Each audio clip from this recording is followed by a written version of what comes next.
No habló, respondió, al fin respondió el presidente de los Estados Unidos. Veremos lo que pase de aquí al 20 de enero. Vamos a entrar en los temas económicos. Me da enorme gusto recibirlos en esta mesa. Luis Miguel González, Guillermo de Loya, ¿cómo estás? Mauricio Flores. ¿Cómo estás? Querido Mauricio, ¿cómo te va? Gracias pues por venir a engalanar esta mesa. Gracias por estar acá. ¿Cómo les va? Gracias a los tres. Encantados. Para ser mexicanos, sí, bien. Estamos, ¿no? Que es ganancia. A ver, la recuperación. El presidente López Obrador ha insistido en términos de la recuperación económica desde hace meses en que se dará en forma de V. ¿Hay una recuperación? Es lo primero que les pregunto. ¿Y es en forma de V, Luis Miguel? Hay recuperación en el tercer trimestre, sí. No es en forma de V todavía. Falta la última milla o las últimas millas, que son las más complicadas. Y la otra cosa que es bien importante es decir, una economía tan compleja como la mexicana tiene muchas historias. Hay sectores que están mejor ahora que el año pasado, agroalimentario y exportador. Pero hay sectores que están 60% abajo, 50% abajo, industria del espectáculo y turismo, por ejemplo. Sí, que están en la lona, en la lona. Sí, decir, no hay un adjetivo en el que quepan todos. Para mí es un... ¿Sí ve recuperación? Sí. No todavía en V. Así es. Mauricio. Pues yo creo que todavía es rebote de gato muerto. Es decir, nos caímos 20 pisos, ahorita vamos a quedar en el piso 10. De gato muerto, los gatos tienen 7 vidas, sí, ¿no? pero después de que te caes 20 pisos difícilmente aguantas Se te acaban las 7 de un jalón. De un jalón se te acaban. Rebota. Sí, y rebota, o sea, pum. Es inercial lo que estamos viendo y además es desigual, no solamente por actividades, sino por regiones. Los que están abocados al turismo, los estados abocados al turismo están viviendo auténticas tragedias, pero los manufactureros o agroexportadores están razonablemente bien. Sí. O sea, todavía estamos lejos, yo diría, de una recuperación y más que una V de palomita, creo que se está dibujando una V pero de sopilote, o sea, muy alargada la ala, que puede llevarse más tiempo. ¿Más tiempo? ¿Años incluso? Sí, definitivamente. Años la recuperación, Guillermo. Cuando hablamos de recuperación económica hay que hablar recuperación de qué y recuperación hacia dónde. Porque bueno, es muy fácil crecer relativamente cuando estás ya en los lodos, cuando estás en el fondo, y este 12.1% puede ser muy engañoso. Ahora, ¿hacia dónde? Si te caíste 17%. 17, 18.7 en algunos casos y en el acumulado, pero podrás tener la suficiencia para poder después pasar ese umbral de como estábamos en la prepandemia. Y que bueno, también hay que decirlo, esto ya nos tomó en una situación de una economía que presentaba unos signos de desaceleración muy claros. Estábamos ya en la declaratoria de no crecimiento o crecimiento cero.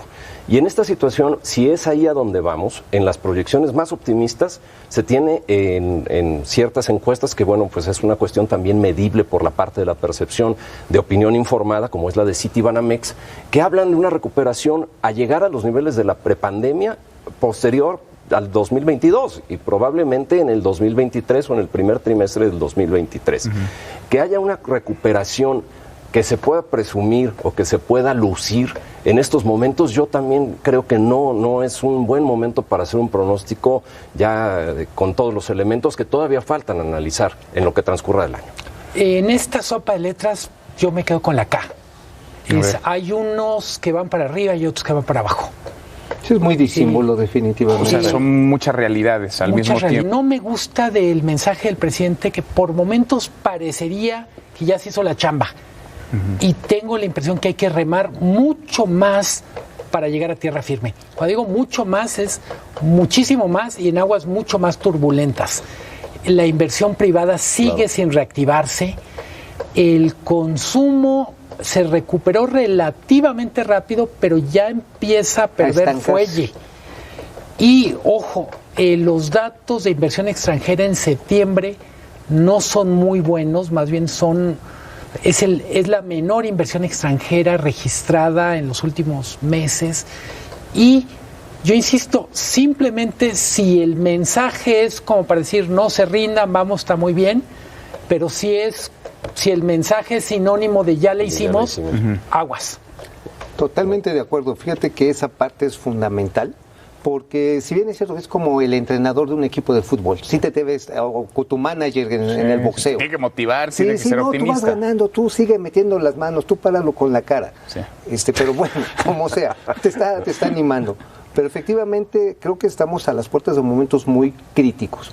Uno va a ser las carteras vencidas. Los bancos han formado grandes reservas ¿Por qué? Porque la clase media está siendo severamente afectada. Era la que traía el crédito de la casa, del automóvil, era el que ya aspiraba pues irse de vacaciones una vez por año, y las deudas que están acumuladas como una pérdida de ingreso, incluso del ingreso total, de acuerdo al INEGI, estaríamos hablando con la fórmula de Jonathan Heath, de prácticamente 24 millones de personas que requieren mayor ingreso o obtener un ingreso. O sea, la brecha laboral es enorme y por lo tanto la capacidad de pago de consumo, que es uno de los grandes motores del Producto Interno Bruto, pues no está funcionando, sigue deprimido. Y desafortunadamente hemos ya detectado casos de empresas, sectores muy importantes, los cuales pues están en procesos deflacionarios, como los arrendadores de edificios, los cines, salas comerciales, centros comerciales, que van determinando que la gente que aspiraba a tener un trabajo mejor remunerado no lo está teniendo. Ahora, el propio presidente ha insistido en sacarnos de la cabeza como única métrica o como única, digamos, dato, cifra para ir tomando decisiones y medir crecimientos, los numerotes, ¿no? Lo macro, el Producto Interno Bruto. Por ejemplo, ha hablado de generar otros indicadores, nuevos indicadores, indicadores que midan el desarrollo, el bienestar, la prosperidad.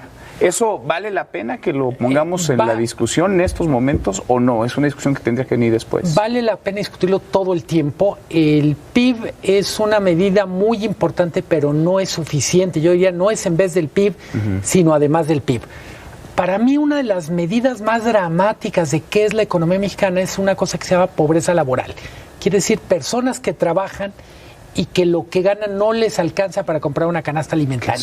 ¿Cuántos son? Un montón. Es 44%. Estamos hablando arriba de... O sea, es gente que está trabajando y su ingreso no le permite comprar lo mínimo. Ni para la comida. Y no les alcanza para lo mínimo. Te habla de un mercado laboral que en algunos casos es poco productivo y en otros expresa ser muy poco productivo o estar explotado. Bueno, ya que hablaron de motores de la economía, uno de los más poderosos combustibles que hace que esos motores marchen de manera correcta es la certidumbre. Y la esperanza también. Bueno, la esperanza. Y la esperanza es lo último que muere. Y lo primero que se enferma. ¿Sí? Y sin embargo, esta condición de poca certidumbre ante la efectividad de las vacunas, ante la inversión extranjera, ante las políticas públicas, creo que desafortunadamente también nos tiene una condición muy precaria con la economía. Ahora, son ya 6 trimestres en los cuales ha habido decrecimiento en los comparativos anuales. Si lo vemos de esa manera, las señales no son muy alentadoras porque el índice global de actividad económica estaría midiendo el mes con mes, pero comparable sector por sector de la economía, año con año, en los comparativos anuales, en todos ha habido un decrecimiento alrededor de los 8.9. Pues es una cuestión que no alienta mucho. Pero por otra parte hay que decirlo. Ahora era natural, digamos, que como el mundo entero, en estos momentos, en estas condiciones, no creciéramos, era normal. Nos fue mal, pero hay unos que... El asunto es cómo sales de ahí, ¿no? Hay cuya economía estaba preparada para ciertas contingencias y la nuestra ya venía con unas señales terribles. Ahora, no nada más de este sexenio, sino también en la caída de la producción petrolera y los ingresos provenientes del petróleo desde el sexenio anterior, en muchas otras condiciones también que yo creo que se han desarreglado en el camino, pues bueno, son situaciones que se pudieron haber corregido. Y una última cuestión, creo que no son señales alentadoras las que también se contienen dentro del propio presupuesto 2021. Creo que el apostarle esa gran cantidad, esa enorme cantidad, 108,000 millones, a 5 proyectos que ya está de alguna manera muy discutido en su efectividad, y el apostarle 181,000 millones de pesos a los programas sociales, que no se tiene medida la efectividad ni la generación de productividad hacia la economía, creo que sería un buen momento para corregirlo. Pues mira, precisamente, ahora sí, cuando dicen que hay que hablar de la sabandija materialista, quiero tomar ahí una reflexión que en su momento hizo Kenneth Galbraith, uno de los grandes economistas de la historia, y decía que el Producto Interno Bruto lo que servía era para medir básicamente las tasas de consumo. Una sociedad que necesita estar consumiendo sobre sí misma para avanzar, que va generando todo un estilo y una expectativa de vida. Así hemos estado en los últimos 100, tal vez 150 años, desde las revoluciones industriales y las democráticas que vivió el mundo. Pero sin embargo también hay una pregunta muy cierta: ¿la gente es feliz, no es feliz con tanta riqueza o sin esa riqueza? Independientemente de esa discusión, a la parte moral y que si nos queremos portar mejor o cosas por el estilo, hay algo es cierto. En el momento en el que no tienes los mínimos de bienestar, regresas a la edad de piedra. Si no tienes electricidad, no tienes agua corriente, no tienes pan en la casa, si no tienes la certidumbre de que tu condición de vida no va a empeorar, simplemente se mantenga, entonces se empiezan a romper los pactos democráticos que hicieron posible que la economía mundial creciera en los últimos 100 años y la población mundial se multiplicara. Y en el caso del país tenemos 44.5% de los mexicanos en una condición de pobreza. Nada más en este momento se sumaron 11 millones más. Nada más. Me gusta mucho lo que dicen Mauricio y Guillermo en el sentido de necesitamos generar más confianza, pero también más esperanza. Es decir, sí. Cuando uno dice generación de confianza, uno está pensando en empresarios. Sí. Pero cuando hablamos de esperanza, estamos hablando de la mayoría de la población, y esperanza tiene que ver con esa energía para estar día a día soportando condiciones que con frecuencia son muy complicadas.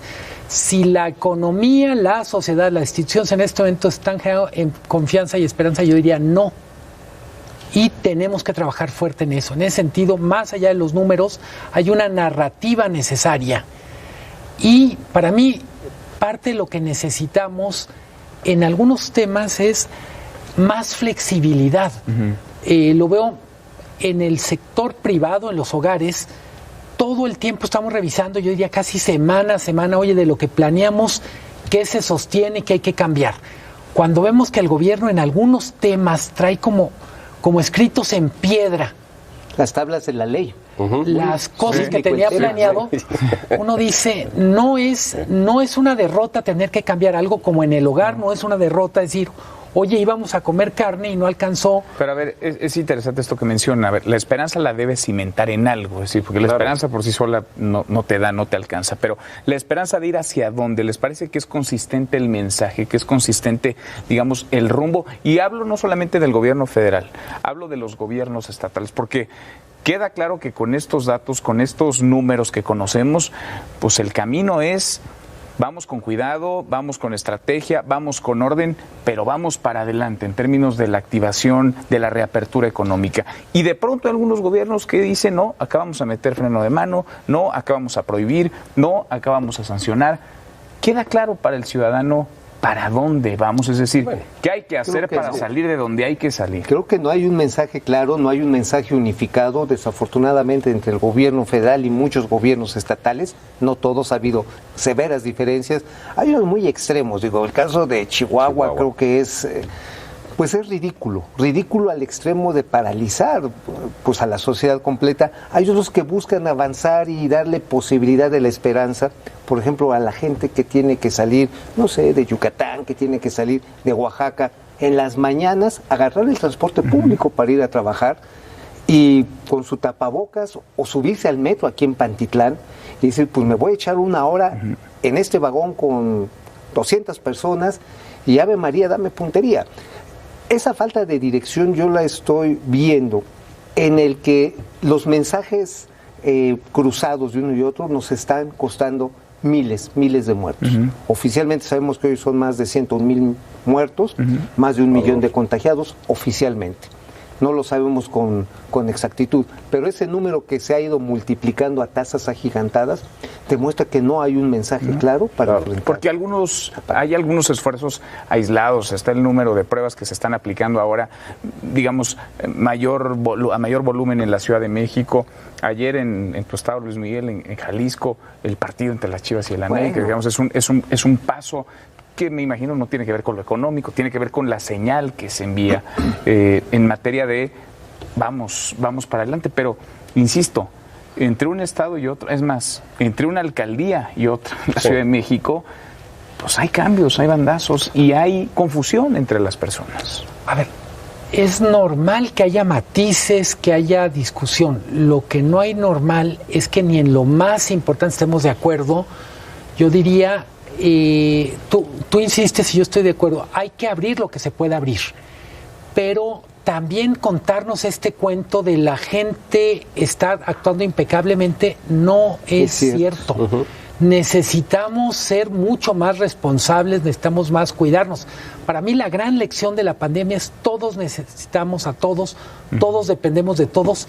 Si un irresponsable se sube al elevador conmigo, ya me fregué. A ver, si un irresponsable que hoy estuvo en el Instituto Nacional Electoral y dice, yo no me voy a poner el cubrebocas, porque dice otro irresponsable, el subsecretario de Salud, que no previene contagios y que no es útil y que te genera una falsa sensación de seguridad. Pues, y que es una declaración absolutamente irresponsable. Ya yendo a eso, en el hecho en particular, es una cuestión que verdaderamente es penoso y que sobre todo también se siga consecuentando esa confusión desde lo que supuestamente iba a ser la conducción única de una pandemia, el dejarlo en manos de un subsecretario, de no darle el papel constitucional debido que tenía el Consejo Nacional de Salud.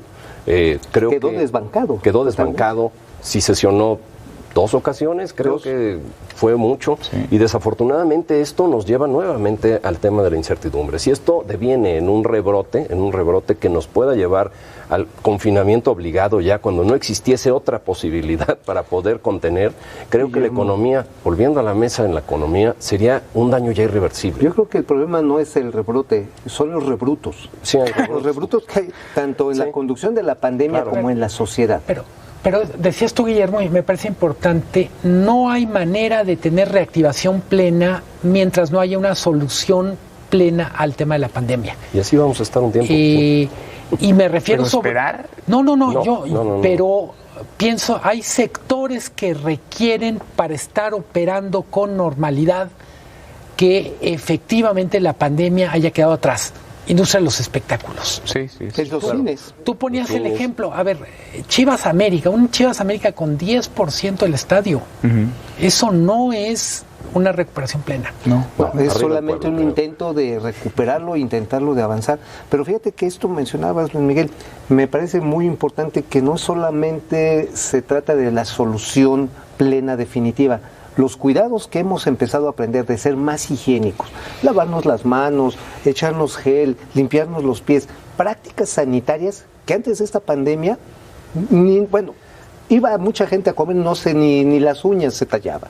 Entonces, yo creo que ese es uno de los grandes caminos donde podemos conseguir la esperanza y políticas unificadas para una recuperación, dándole su debido valor económico a las actividades de salud y de atención y de prevención. Yo creo que los mexicanos nos estamos acostumbrándonos a no crecer económicamente. Tanto esta generación, las que nos antecedieron, y dolorosamente la que va a venir, que ya se le conoce como la generación. Pues ojalá que no nos sigamos acostumbrando a eso. Gracias a los tres, Mauricio, gracias. Muchas gracias. A usted por vernos. Hasta mañana, pásenla bien.